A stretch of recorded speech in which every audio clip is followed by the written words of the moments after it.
Bonsoir, alors comment rendre maintenant ces livres plus attractifs? Parce qu'en français, il y a peut-être des dessins, il y a des couleurs. Qui fait un commerce, même un petit commerce des bananes, ou bien un petit commerce des fruits, ou bien un petit commerce, s'il ne sait pas déchiffrer, s'il ne sait pas faire le calcul mental, s'il ne sait pas même lire les étiquettes, bon, où est-ce qu'il irait avec ce commerce-là? Alors que l'alphabétisation, grâce à l'alphabet. Professeur, avec votre permission, nous allons aller à la régie, rentrer dans le programme de l'UNESCO. Oui, nous prenons d'abord, commençons par l'enfant lui-même, parce que c'est lui qui est le centre de sa formation, de son éducation. De promouvoir la lecture auprès de jeunes par rapport aux langues locales. Kilimanjaro qui n'a jamais vu, enfin voilà, c'est tellement éloigné de sa réalité que ces fameux livres...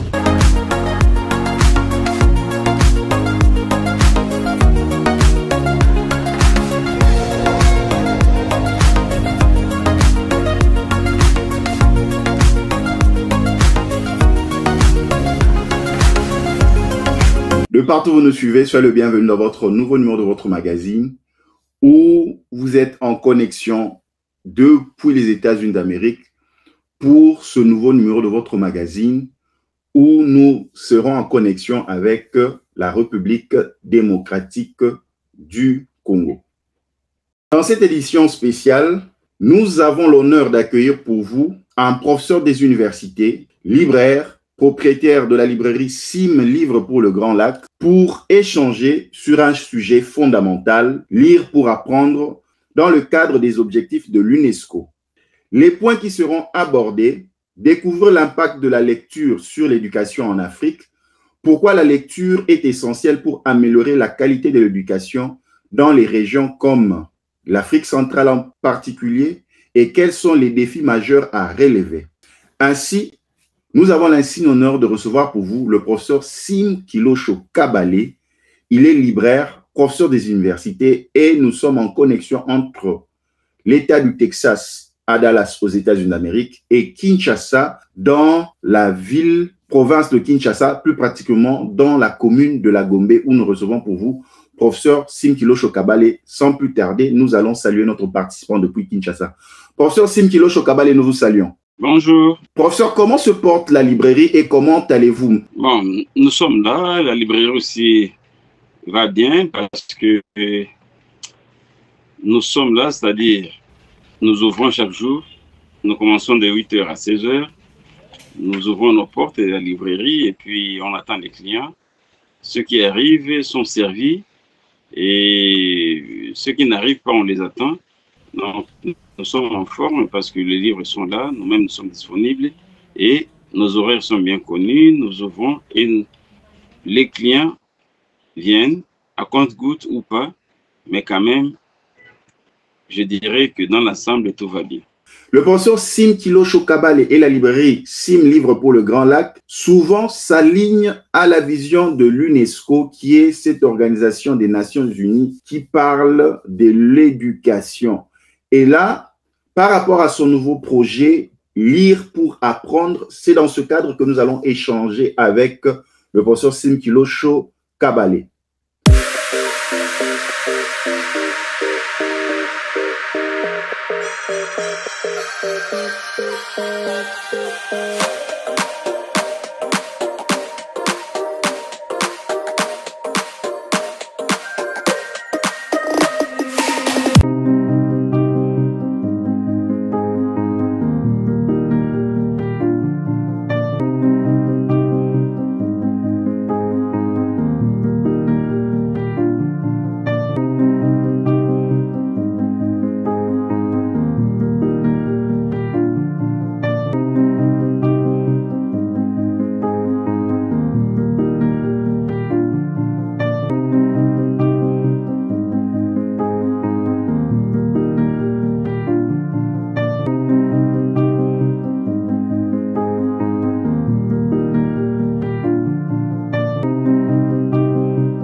Professeur Simkelo Chakabale, nous allons parler du tout premier point, la lecture et son impact sur l'éducation. Comment évaluez-vous l'impact de la lecture sur la qualité de l'éducation en Afrique en général et surtout dans la région de l'Afrique centrale en particulier? Professeur Simkelo Chakabale. Non, il y a ceci, il y a l'éducation, l'enseignement, deux concepts différents. Avec éducation, on attend toute formation que les adultes administrent aux jeunes. Aux jeunes, c'est-à-dire à partir de la naissance, quand les enfants grandissent, quand les enfants naissent, grandissent, le processus de l'éducation, c'est depuis la naissance jusqu'à la mort. Alors que l'enseignement, c'est fait à l'école.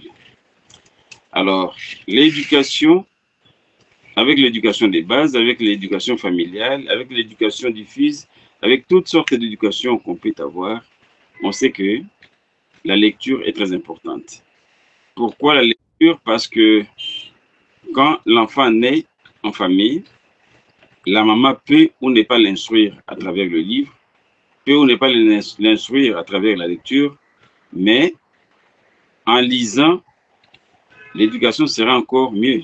Parce que depuis la famille, une mère peut se documenter, une mère peut lire les contes à l'enfant, peut lui chanter, peut lui montrer le dessin. Déjà à partir de ce niveau-là, la lecture s'impose.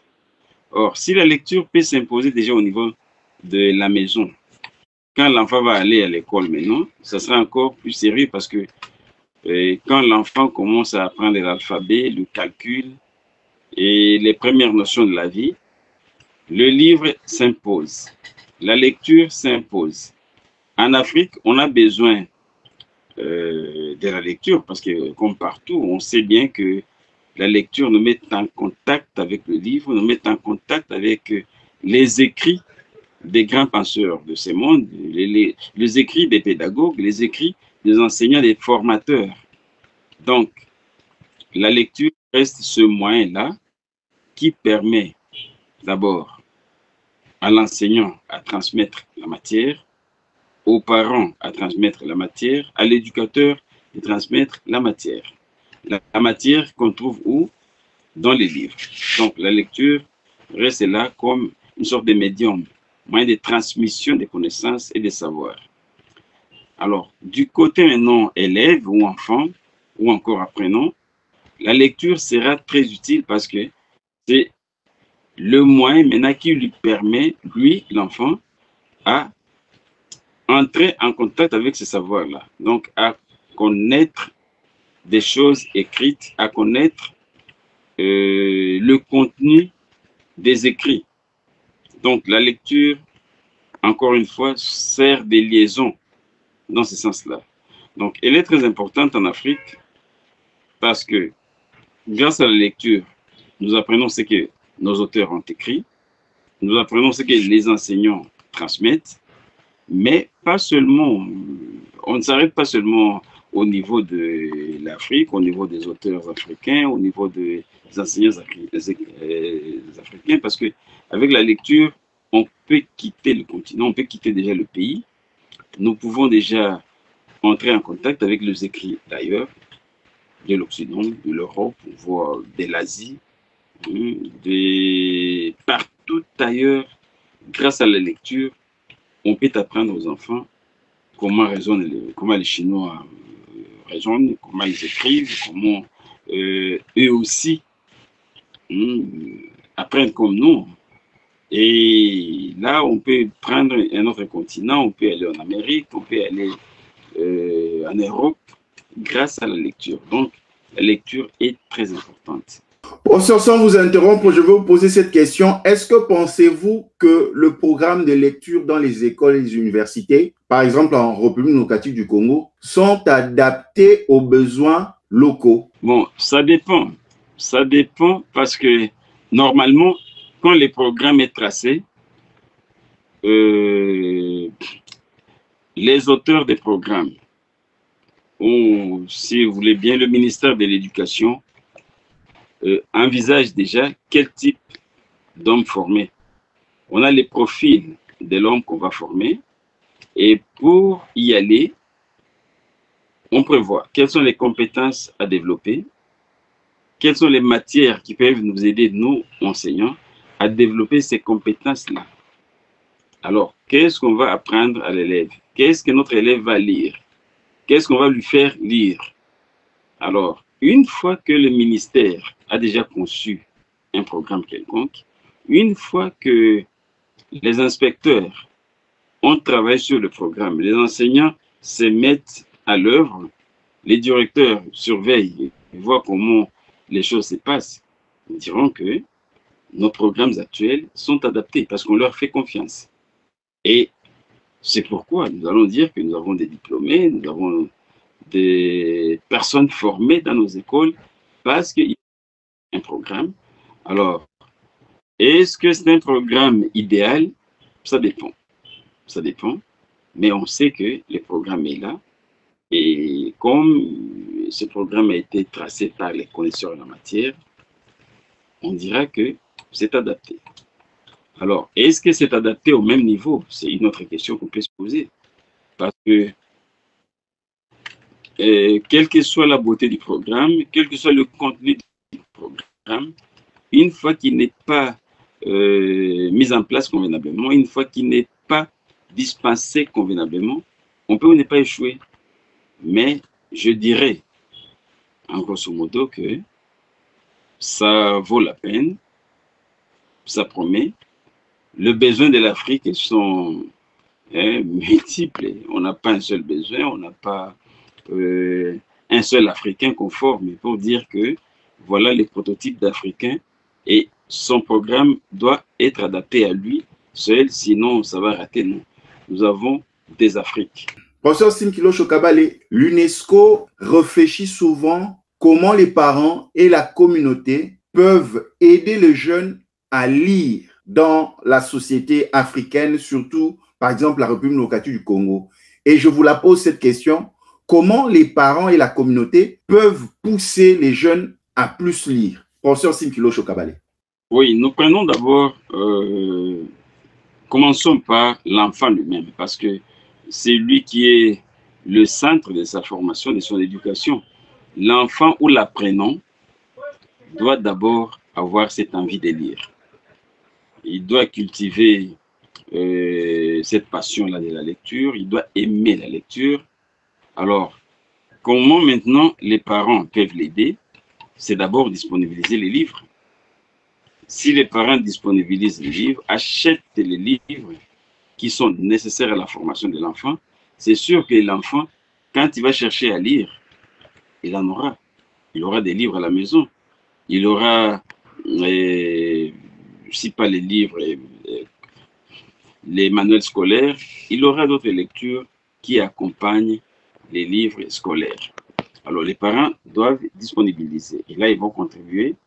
Les parents peuvent, de manière simple, avoir ne fût-ce déjà qu'une table à la maison, une table de lecture, une bonne chaise de lecture. C'est déjà bien, c'est déjà une bonne contribution des parents. Avoir un endroit où les enfants peuvent lire dans la maison. Parce que si les enfants n'ont pas où lire, ils n'ont pas une table de lecture, ils n'ont pas de livres à lire, quelle que soit leur bonne volonté, ils ne liront pas parce qu'ils ne sont pas mieux placés, ils ne sont pas bien encadrés pour lire. Les parents déjà peuvent disponibiliser ça. Et là, ils vont dire, non, nous devons jouer notre rôle. Alors, l'école doit disponibiliser aussi les livres. Donc, avoir une bibliothèque de l'école. Et les enseignants doivent choisir déjà des titres à lire. Ils doivent proposer des vrais titres qui sont indiqués dans les programmes et inciter les élèves à lire les livres, à retrouver les livres, à amener ce livre à la bibliothèque scolaire. Et à partir de la bibliothèque scolaire, les enfants peuvent trouver des livres. Et ils peuvent aussi indiquer d'autres livres à acheter dans les librairies ou à chercher dans des centres culturels ou encore à trouver dans des... même chez les bouquinistes, un enfant qui cherche un livre qu'un enseignant a indiqué peut le chercher partout et il aura. Alors, la communauté, nous tous, nous sommes concernés parce que nous tous, nous savons que ce sont nos enfants et d'une façon ou d'une autre, nous devons former ces enfants-là. Et les former, comme l'indique l'UNESCO, nous savons que ça doit passer par la lecture. Nous devons les inciter à lire.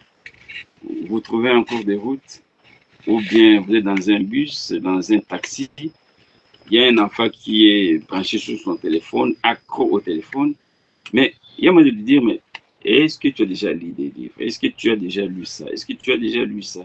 Est-ce que tu peux prendre ce livre pour les lire?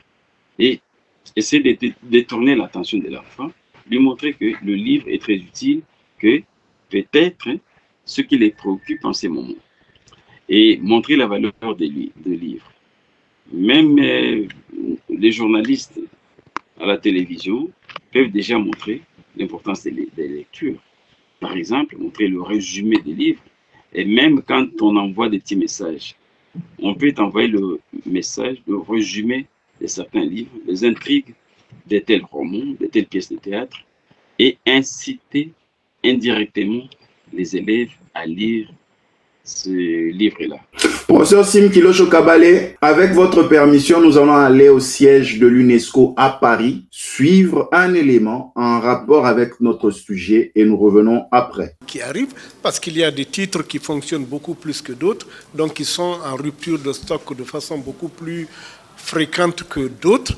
Nous développons l'aspect numérique pour être sûr que de façon permanente, ces titres-là existent en visibilité, au moins sous le format numérique. Donc il y a tout un ensemble de facteurs qui font que il est aujourd'hui incontournable, et vu que aussi notre cible ici, en tout cas pour ce qui est de la les enfants sont de plus en plus présents sur tous ces outils, les lecteurs qui sont dans leur environnement immédiat, les téléphones, les tablettes, etc., etc., y compris d'autres qui ont des ordinateurs aussi à la maison. Toujours est-il qu'aujourd'hui, en tout cas chez Gandal, nous sommes arrivés depuis 4 ans à la décision que systématiquement, tout titre nouveau que nous sortons, il sort immédiatement sous format papier et sous format numérique. Et pour ceux qui nous suivent, vous vous rendrez compte que le format numérique est même plus rapidement disponible. Les EPUB, nous les rendons beaucoup plus facilement disponibles que même quelquefois la présence du volume papier. De partout où vous nous suivez, nous sommes dans votre nouveau numéro de votre programme en connexion entre Kinshasa, en République démocratique du Congo, et les États-Unis d'Amérique dans l'État du Texas, où nous recevons pour vous le professeur Sim Kilosho Kabale.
De retour sur ce plateau numérique, nous recevons pour vous le professeur Sim Kilosho Kabale, où nous parlons de l'importance de la lecture, une réflexion soulevée par l'UNESCO. Professeur, pourquoi, selon vous, il est important de promouvoir les langues locales dans la lecture? Oui, la promotion des langues locales dans la promotion des lectures est très importante parce que d'abord, les élèves congolais chez nous apprennent à partir de leur poids familial. Ces enfants-là apprennent déjà les Kikongo, les Kiluba ou les Lingala. Alors, ils n'ont pas de la peine à s'exprimer dans ces langues-là. Ils n'ont pas de la peine à écrire dans ces langues-là. Mais ce qui est un peu différent, quand ils apprennent d'autres, parce que on s'exprime convenablement dans sa langue maternelle, on n'apprend pas des choses très compliquées de sa langue parce qu'on a sa langue, on la possède, on la parle et ce n'est pas compliqué. Alors que si on le fait dans une autre langue, surtout dans une langue étrangère, une langue qui est trop exigeante, avec une syntaxe, avec une grammaire, avec une phonétique qui est différente de la langue maternelle, ça devient compliqué. Alors, nos enfants, quand ils apprennent dans leur langue, que ce soit comment l'écrire, comment parler, comment accumuler des choses dans cette langue, c'est facile et ça passe vite.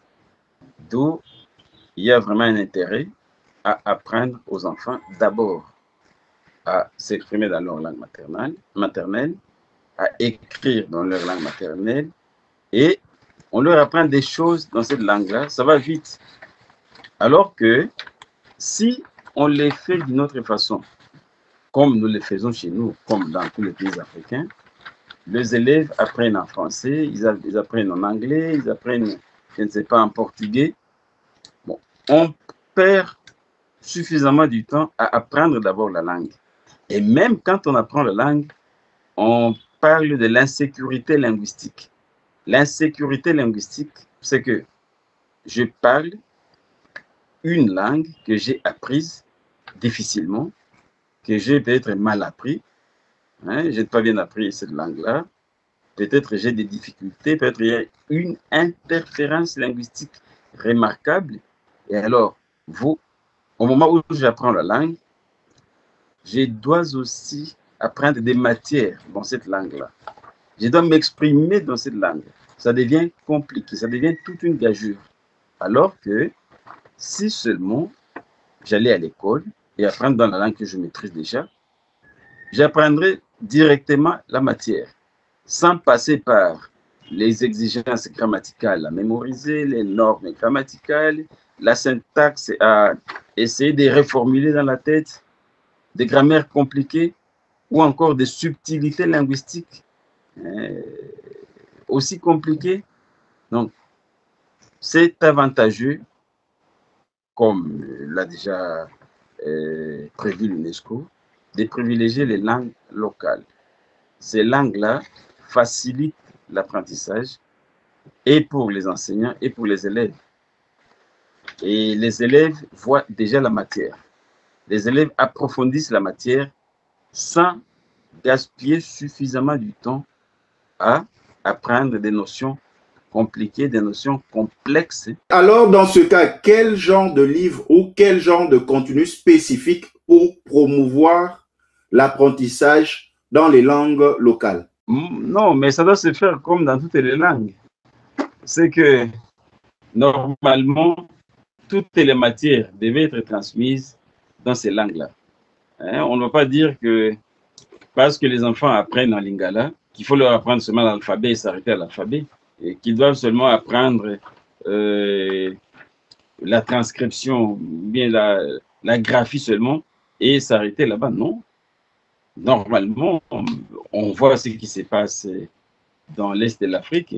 Vous allez à Dar es Salaam, par exemple, ou bien au Kenya, ou bien en Tanzanie, ou encore en Ouganda. Quand on apprend en Swahili, on apprend tout, et la géographie, et l'histoire, et l'informatique, on apprend tout, on fait tout pour traduire les connaissances universitaires dans cette langue. les connaissances du secondaire dans cette langue. Et là, on ne peut pas dire que non, nous allons nous arrêter seulement à telle notion. Parce qu'on forme l'homme complet, et on doit lui former dans cette langue d'une façon complète, pas d'une façon tronquée. Bon, c'est sûr que pour commencer, au début, là, on peut dire, bon, on commence par l'alphabet, mais après l'alphabet, on commence par la morphologie, le vocabulaire, la syntaxe, la conjugaison, et après maintenant, d'autres notions, mais l'objectif doit être plus poussé. Donc, de transmettre toutes les matières dont nos enfants ont besoin dans leur langue. Et ça va nous faciliter, ça va nous éviter des longs trajets à langue qu'on a du mal à maîtriser.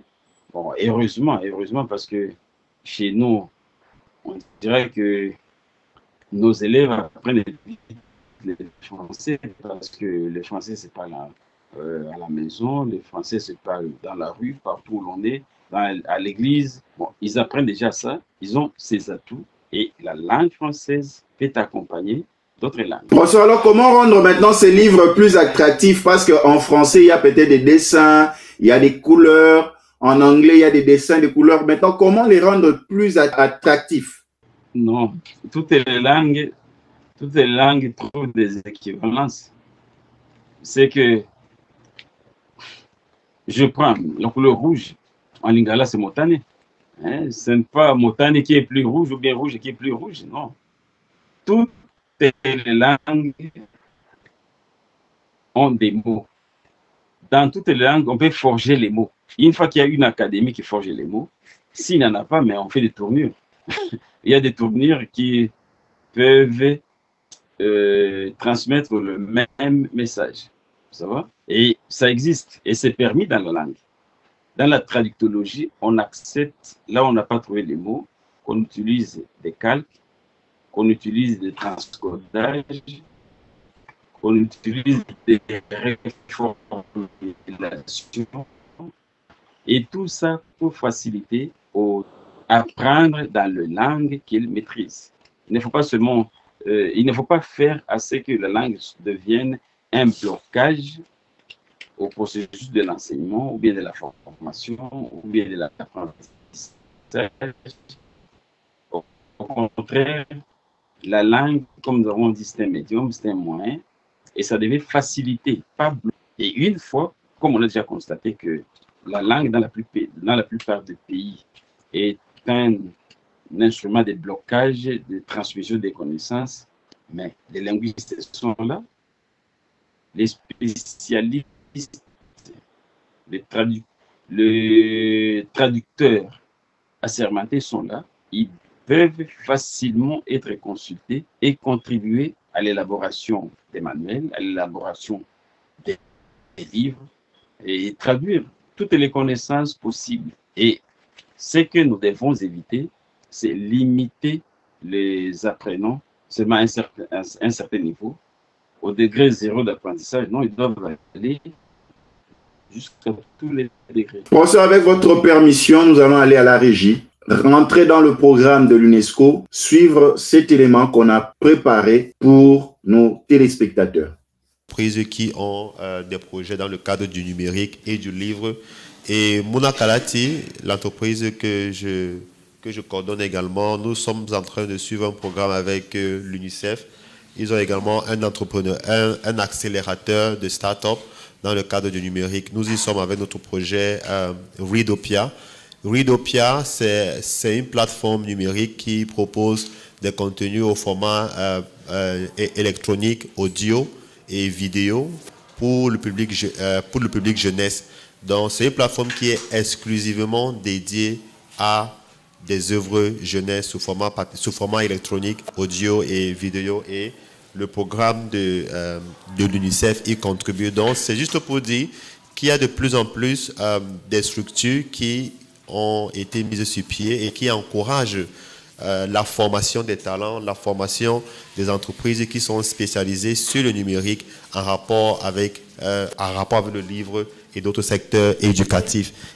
De partout où vous nous suivez, vous êtes dans notre nouveau numéro de votre magazine où nous recevons le professeur Sim Kilosho Kabale pour parler de l'importance de la lecture et comment apprendre selon la vision de l'UNESCO.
De retour sur ce plateau numérique, nous sommes en connexion entre Kinshasa, en République démocratique du Congo, et l'État du Texas aux États-Unis d'Amérique, où nous recevons pour vous le professeur Sim Kilosho Kabale. Comment la promotion de l'alphabétisation peut-elle contribuer au développement économique dans la sous-région, par exemple, des Grands Lacs de l'Afrique centrale? Professeur Sim Kilosho Kabale. L'alphabétisation est très utile. Très utile parce que c'est le premier contact avec l'écrit. C'est l'alphabet qui constitue la première étape d'apprentissage. Une fois que quelqu'un peut déjà déchiffrer et les nombres, les lettres d'alphabet, c'est déjà bien. C'est déjà bien parce que ça permet à celui qui apprend de déchiffrer ce que les autres ont écrit. Parce qu'il y a les codes, bien sûr. Il y a le message qu'on code. Alors, arriver à décoder alphabet, alma, ako, je ne sais pas, as-tu arrivé déjà à décoder cela? C'est déjà important. Et demain, d'autres notions. Et finalement, on forme ainsi, grâce à l'alphabétisation, une élite. On forme des gens qui peuvent lire.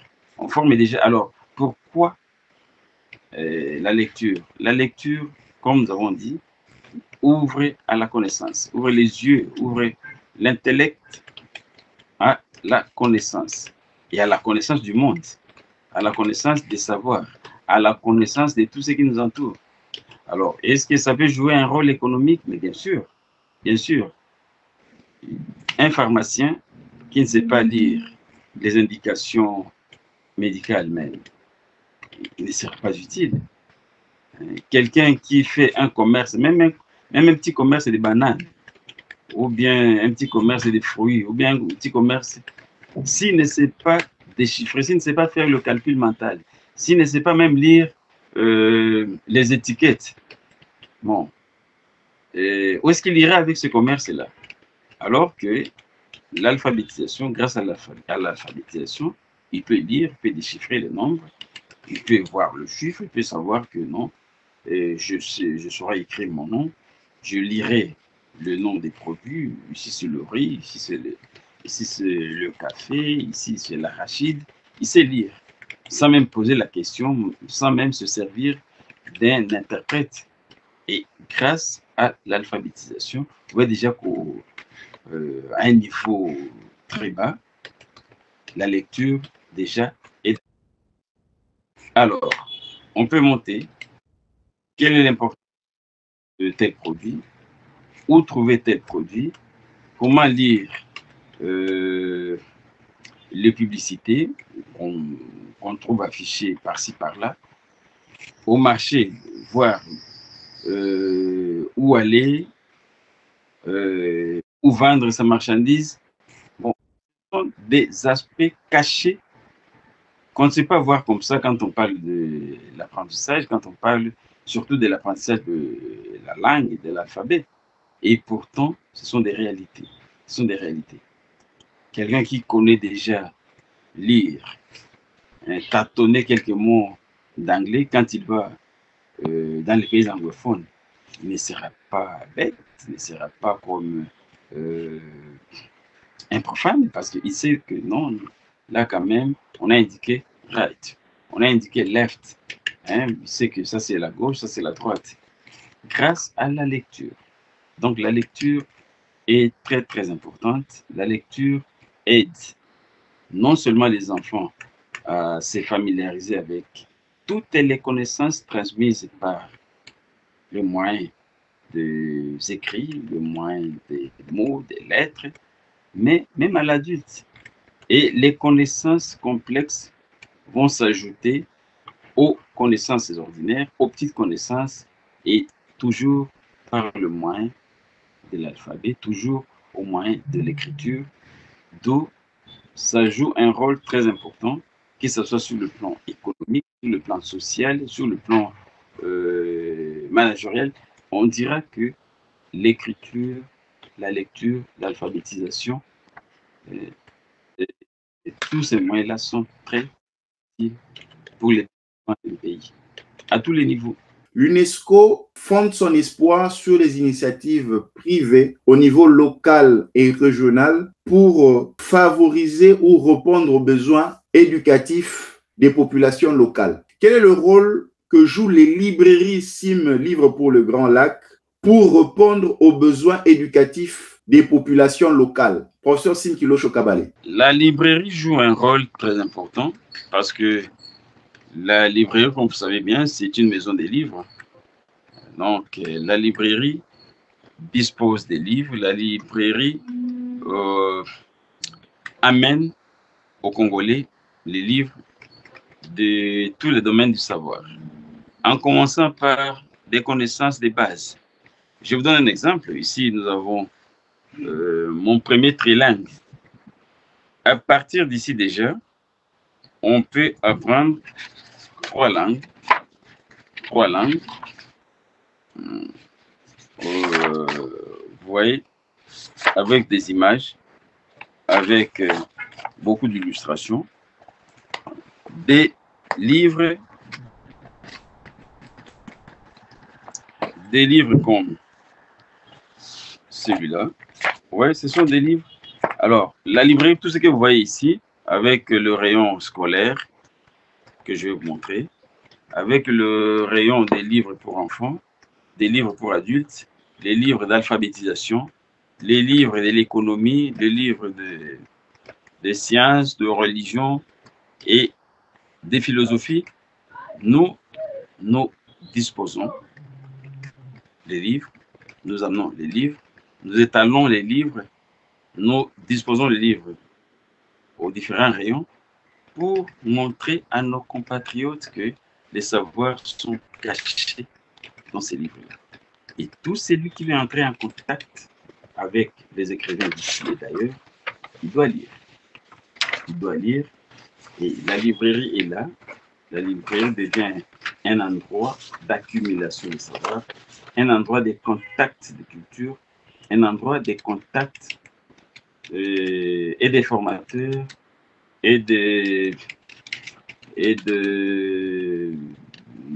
élèves, des parents, de toute personne qui veut quand même entrer dans le monde des connaisseurs. Donc c'est ça l'importance de la librairie. Nous avons beaucoup de livres, que ce soit ici par exemple. Vous voyez, vous avez les rayons de psychologie. Là, vous avez la philosophie. Alors, de l'autre côté, nous avons les livres, les manuels scolaires. Je peux vous montrer les manuels scolaires. Alors, on avance un peu ici,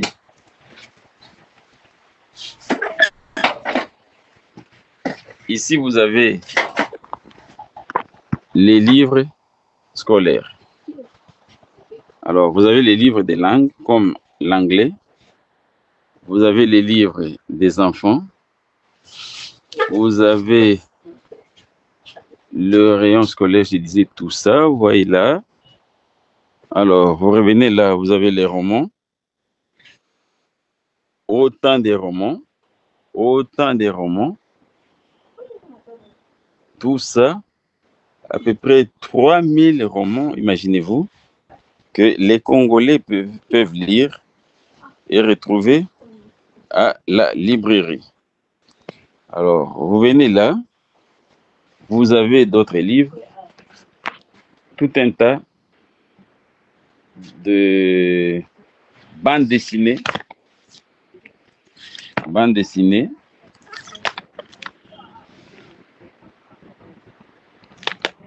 Alors, vous avez non seulement les bandes dessinées, les livres pour enfants. Le livre pour enfants, vous avez tout ça. Alors, vous prenez les classiques en littérature. Et là, on pense aux grands auteurs comme Racine, Corneille, Musset, Victor Hugo, Jules Verne. Vous voyez, vous avez des classiques comme Corneille et leurs livres. Vous avez des livres de développement personnel. Vous avez des nouveautés sur la RDC. Vous voyez, ce sont des nouveautés sur la RDC. Alors, toute cette montagne de livres-là, c'est sur les livres d'histoire. Tout ce que vous voyez là, c'est plus que l'alphabétisation. Parce que quand on voit l'alphabétisation, on voit seulement apprendre à lire, apprendre le calcul mental, mais on va plus que là. On voit déjà des dictionnaires, on voit les livres économiques, les livres du management, le livre d'histoire de la RDC. Ouais, ce livre comme celui-là. Et si Léopold II était congolais, ce sont autant de livres que vous pouvez trouver quand vous venez à la librairie Sim, livre pour le Grand Lac. Donc, nous sommes vraiment optimistes. Optimistes dans le sens que, avec l'alphabétisation, on ouvre notre population, on ouvre nos amis, nos collègues et tous les Congolais à ce monde des intellectuels. Alors, vous voyez là, vous avez les livres de chimie, livres de physique, les livres de géologie. Et quand vous allez plus loin, vous trouvez les livres de psychologie, les livres de l'éducation, alors le livre de recherche. Alors, je crois que vous avez une idée générale sur le contenu des livres et comment l'alphabétisation peut nous ouvrir dans un premier temps d'abord aux connaissances nos connaissances primaires, connaissances de base, mais avec le temps, plus on développe la formation, plus on apprend à écrire, à lire, plus aussi on perce dans les mondes du savoir. Plus on perce dans la variété des connaissances. Je crois que là, vous m'avez suivi, vous avez vu que dès l'alphabétisation simple, des connaissances primaires de l'écriture, de de l'alphabet, mais aussi des calculs simples. On peut aller loin et on entre comme ça dans le savantisme et la connaissance de réalité complexe de la vie. Nous allons aller au siège de l'UNESCO à Paris, suivre un élément très important sur l'alphabétisation et nous revenons après. Kilimanjaro qui n'a jamais vu, enfin voilà, c'est tellement éloigné de sa réalité que ces fameux livres dits scolaires, il va falloir que les éducations nationales se remettent dans l'axe, et là on est dans la politique, il va falloir vraiment qu'on se pose de vraies questions sur ce qu'on propose.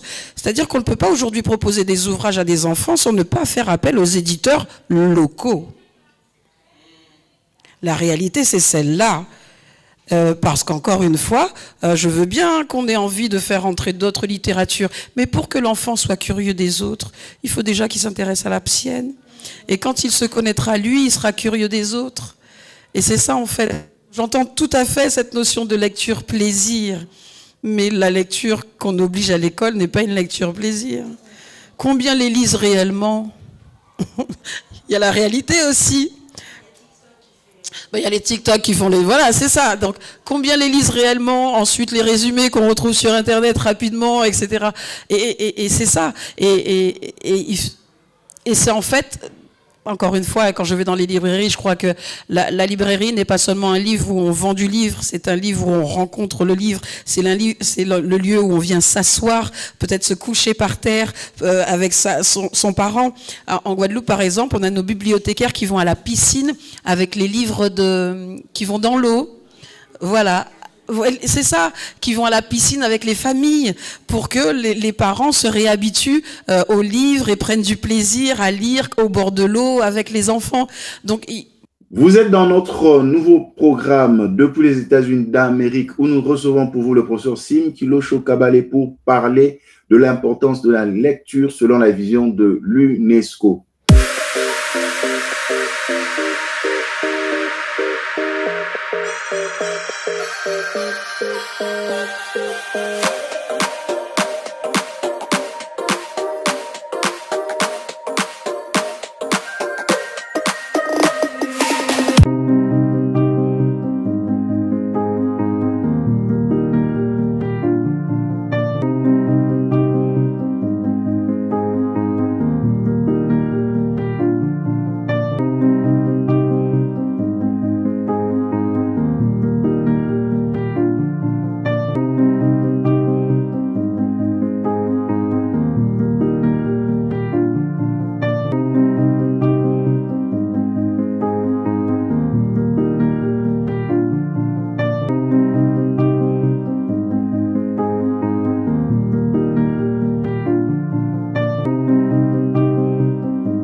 De retour sur ce plateau numérique, nous recevons pour vous le professeur Sim Kilosho Kabale depuis Kinshasa en République démocratique du Congo, en connexion avec les États-Unis d'Amérique dans l'État du Texas, plus précisément à Dallas, pour parler de l'importance de la lecture selon le projet de l'UNESCO. Professeur Sim Kilosho Kabale, nous prenons la dernière ligne droite de nos échanges. Nous n'avons pas vu le temps passer. Professeur Sim Kilosho Kabale, quelles sont les solutions que l'Afrique centrale, que la République démocratique du Congo peut mettre en œuvre pour pouvoir apporter des initiatives locales afin de promouvoir la lecture auprès de jeunes par rapport aux langues locales? Professeur Sim Kilosho Kabale. Moi, je suis un acteur du livre.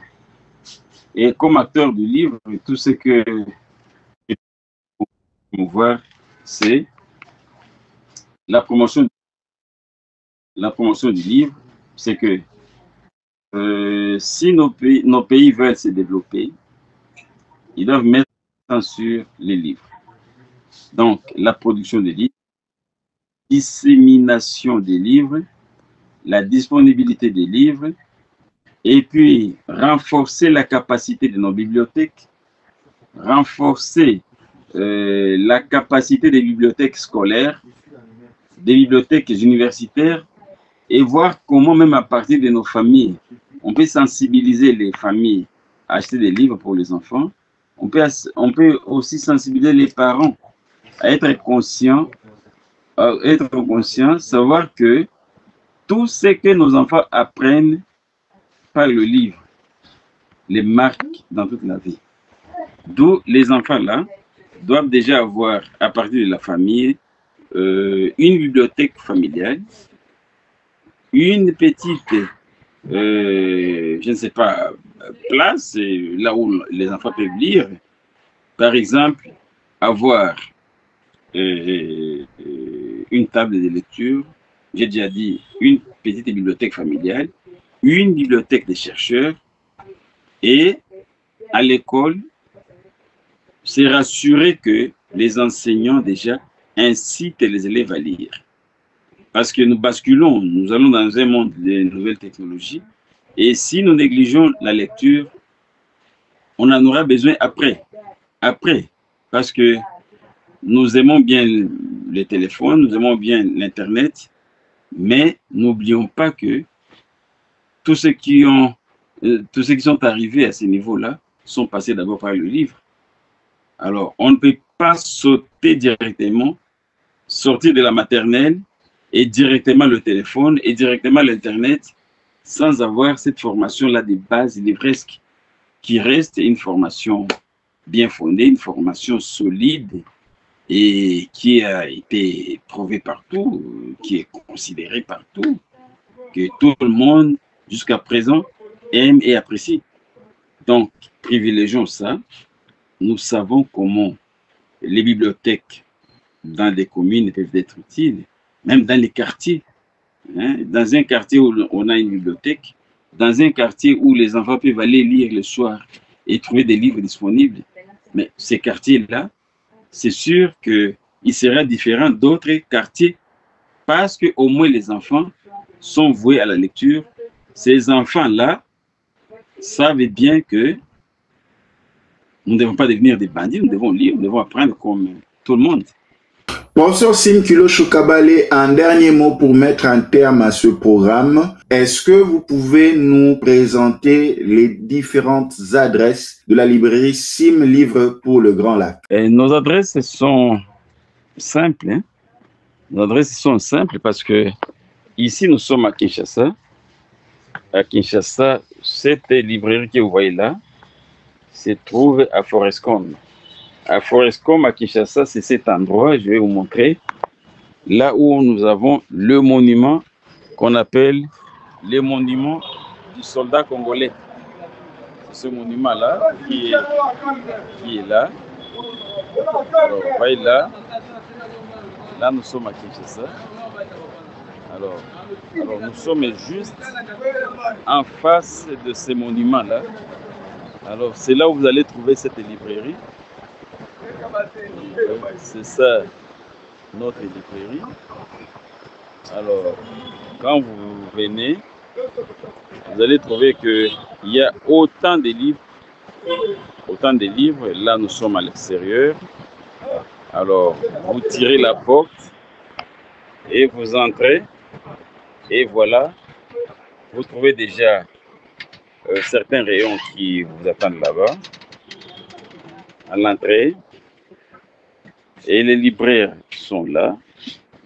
Ce sont des gens qui vont vous accueillir, qui vont vous servir des livres. Là, vous avez M. Jean. Et là, c'est Merveille qui aime beaucoup les livres. Et Agnès. Bonjour. Agnès est là. Et puis, vous allez dans l'autre coin et vous avez autant de livres. Là, vous avez les livres des droits. Ici, vous avez les livres des communications. Alors là, vous avez les manuels scolaires. Vous avez un tas de dictionnaires. les Robert. Alors, nous sommes à Tombalbaye, en face de la TMB. Nous avons une antenne là-bas. Et une autre antenne, nous l'avons à Bukavu, en face de l'Institut Al-Fadjiri. Donc, c'est un peu ça, une description brève de la librairie Sim Livre pour le Grand Lac. Un grand merci au professeur Sim Kilosho Kabale pour avoir participé à ce programme depuis Kinshasa. Un grand merci à toute l'équipe de la librairie Sim Livre pour le Grand Lac qui ont rendu possible sur le plan matériel et technique la diffusion de ce programme. Et un grand merci à tous nos téléspectateurs qui nous ont suivis sur les réseaux sociaux et à Kinshasa sur Géopolis TV. De partout où vous avez suivi, vous étiez dans votre programme depuis les États-Unis d'Amérique où nous avons parlé du projet de l'UNESCO, Lire pour apprendre dans les cadres de ses objectifs, et la librairie Sim Livre pour le Grand Lac avec le professeur Sim Kilosho Kabale ont répondu à l'invitation pour s'aligner à la vision de l'UNESCO.